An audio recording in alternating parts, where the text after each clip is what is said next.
بسم اللہ الرحمن الرحیم۔ شروع اللہ کا نام لے کر جو بڑا مہربان نہایت رحم والا ہے۔ علی بن مسہر نے کہا، ہمیں اعمش نے ابراہیم بن یزید تیمی سے حدیث سنائی۔ کہا، میں مسجد کے باہر کھلی جگہ صحن میں اپنے والد کو قرآن مجید سنایا کرتا تھا۔ جب میں آیت سجدہ کی تلاوت کرتا تو وہ سجدہ کر لیتے۔ میں نے ان سے پوچھا، ابا جان، کیا آپ راستے ہی میں سجدہ کر لیتے ہیں؟ انہوں نے جواب دیا، میں نے ابو ذر رضی اللہ عنہ کو یہ کہتے ہوئے سنا، وہ بیان کر رہے تھے کہ میں نے رسول اللہ صلی اللہ علیہ وسلم سے روئے زمین پر سب سے پہلی بنائی جانے والی مسجد کے بارے میں پوچھا تو آپ صلی اللہ علیہ وسلم نے فرمایا، مسجد حرام۔ میں نے عرض کی، پھر کون سی؟ آپ نے فرمایا، مسجد اقصی۔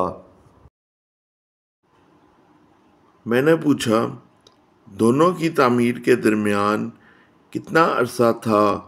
آپ نے فرمایا، 40 سال۔ پھر ساری زمین ہی تمہارے لیے مسجد ہے، جہاں بھی تمہاری نماز کا وقت آ جائے وہیں نماز پڑھ لو۔ یحییٰ بن یحییٰ نے بیان کیا کہ ہمیں حشیم نے سیار سے خبر دی، انہوں نے یزید الفقیر سے اور انہوں نے حضرت جابر بن عبداللہ انصاری رضی اللہ عنہ سے روایت کی۔ کہا، رسول اللہ صلی اللہ علیہ وسلم نے فرمایا، مجھے 5 چیزیں عطا کی گئی ہیں جو مجھ سے پہلے کسی کو نہیں دی گئیں۔ ہر نبی خاص اپنی قوم ہی کی طرف بھیجا جاتا تھا اور مجھے ہر سرخ و سیاہ کی طرف بھیجا گیا۔ میرے لیے مال غنیمت حلال قرار دیے گئے، مجھ سے پہلے وہ کسی کے لیے حلال نہیں کیے گئے۔ میرے لیے زمین کو پاک کرنے والی اور سجدہ گاہ بنایا گیا، لہٰذا جس شخص کے لیے نماز کا وقت ہو جائے وہ جہاں بھی ہو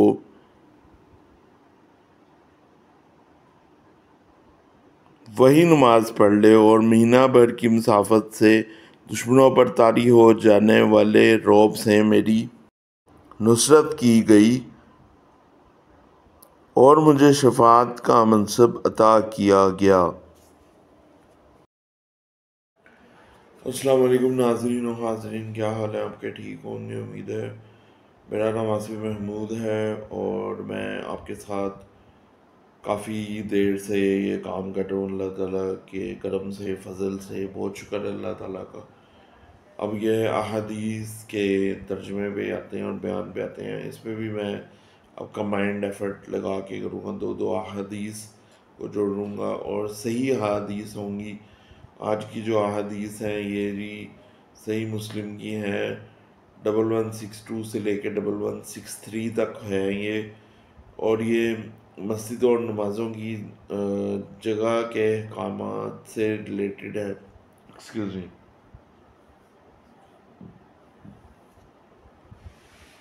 اچھا جی، شروع کرتے ہیں۔ پہلی حدیث کا ترجمہ اور پھر بیان۔ آپ کو پتہ ہے کہ حدیث میں ریفرنسز بہت ضروری ہوتے ہیں، دینا بہت ضروری ہے۔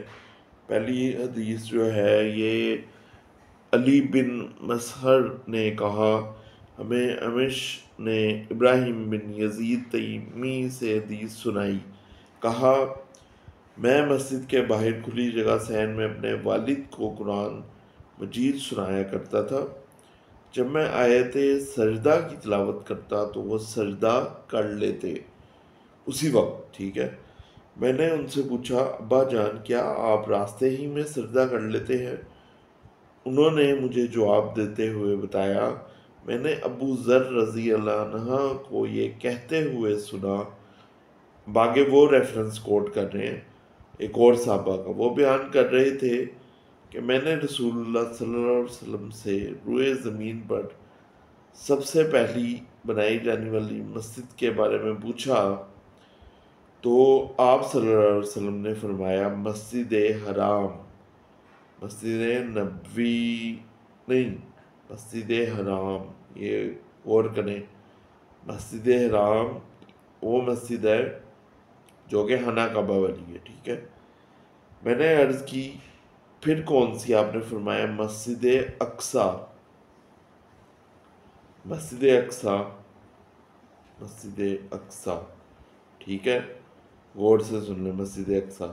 میں نے پوچھا دونوں کی تعمیر کے درمیان میں ڈسٹنس مطلب کتنے عرصہ تھا؟ اب یہ دونوں کے درمیان تعمیر کا پوچھا جا رہا ہے، ڈسٹنس نہیں ہے، عرصہ یعنی کہ ایئرلی عرصہ۔ آپ نے فرمایا 40 سال۔ پھر ساری زمین ہی تمہارے لیے مسجد ہے۔ حضور پاک صلی اللہ علیہ وسلم نے ساری زمین کو ہی ہمارے لیے مسجد قرار دے دیا ہے، یعنی کہ آگے وہ بتا رہے ہیں جہاں بھی تمہاری نماز کا وقت آ جائے وہیں نماز پڑھ لو۔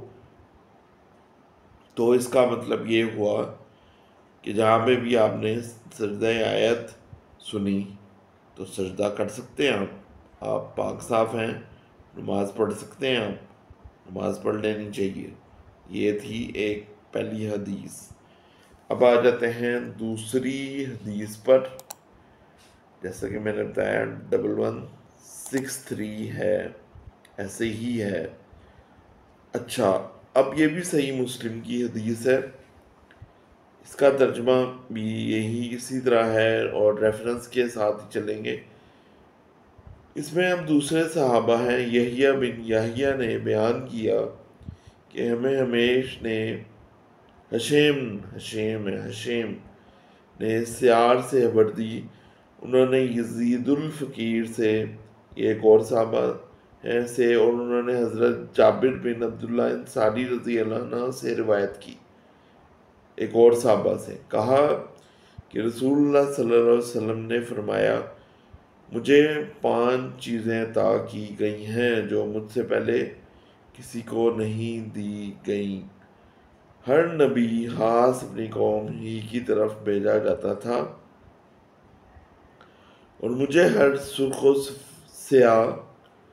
و سفید یا سرخ و سیاہ کی طرف بھیجا گیا، یعنی کہ حضور ہماری جو نبی صلی اللہ علیہ وسلم کی جو قوم ہے اس میں ہر رنگ و نسل کا بندہ ہے، سبحان اللہ سبحان اللہ۔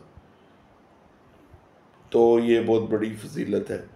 میرے لیے اموال غنیمت حلال قرار دیے گئے۔ اموال غنیمت یہ وہ ہوتے ہیں جو جنگ میں جیتے جاتے ہیں، وہ حضور پاک صلی اللہ علیہ وسلم کی قوم پہ اور ان پہ حلال قرار دیے گئے، مجھ سے پہلے وہ کسی کے لیے حلال نہیں کیے گئے۔ حضور پاک صلی اللہ علیہ وسلم بتا رہے ہیں مجھ سے پہلے کسی پہ حلال نہیں کیے گئے۔ میرے لیے زمین کو پاک کرنے والی اور سجدہ گاہ بنایا گیا۔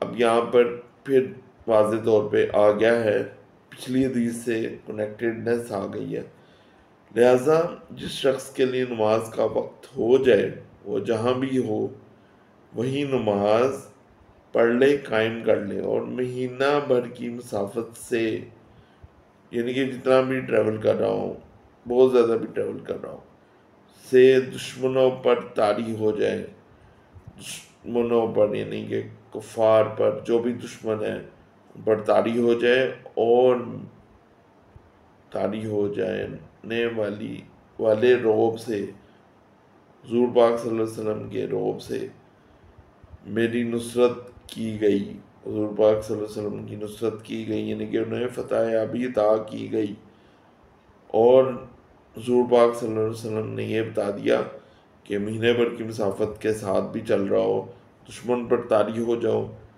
اور رعب سے میری نصرت کو غالب لے آؤں، چھا جاؤ، اور مجھے شفاعت کا منصب عطا کیا گیا، یعنی کہ حضور پاک صلی اللہ علیہ وسلم کو شفاعت بھی عطا کی گئی۔ تو قیامت کے دن اسی لیے دعا بھی کرتے ہیں، حضور پاک صلی اللہ علیہ وسلم کے ہاتھ سے اللہ تعالیٰ حوض کوثر سے پانی پلائے، شفاعت، حضور پاک صلی اللہ علیہ وسلم شفاعت نصیب کریں گے اپنی امت کو، تو اللہ تعالیٰ نے اپنے محبوب صلی اللہ علیہ وسلم کو یہ 5 چیزیں دیں، میں شفاعت کا منصب بھی ہے، اور اس میں واضح طور پہ حضور پاک صلی اللہ علیہ وسلم نے پھر بتا دیا کہ سجدہ گاہ اور نماز پڑھنا، پوری زمین پاک ہے، یہاں پہ ہر جگہ پہ آپ سجدہ کر سکتے ہیں اور نماز بھی قائم کر سکتے ہیں۔ تو یہ اس کے ساتھ ہی آج کی حدیث کا ترجمہ اور بیان ختم کرتے ہیں۔ میں پہلے بتا چکا ہوں یہ صحیح احادیث تھی دونوں، 11662 سے لے کے 1163 تک، صحیح مسلم کی۔ جزاک اللہ خیر ہو آپ سب پہ، اور زیادہ سے زیادہ استغفر اللہ پڑھیں، اور ملک کے لحاظ پہ دعا کیجیے گا ضرور، اور میرے لیے بھی۔ اللہ تعالیٰ ہم سب کو عمرہ اور حج پہ بلائے، اور سب کو حرم میں بار بار بلائے، اور دجالی فتنوں سے ہم سب کو بچائے، اور شیطانی وسوسے سے ضرور بچائے۔ نمازوں میں بہت زیادہ خیالات، بہت برے خیالات آتے ہیں، اللہ تعالیٰ ہم سب کو بچائے اس سے، آمین ثم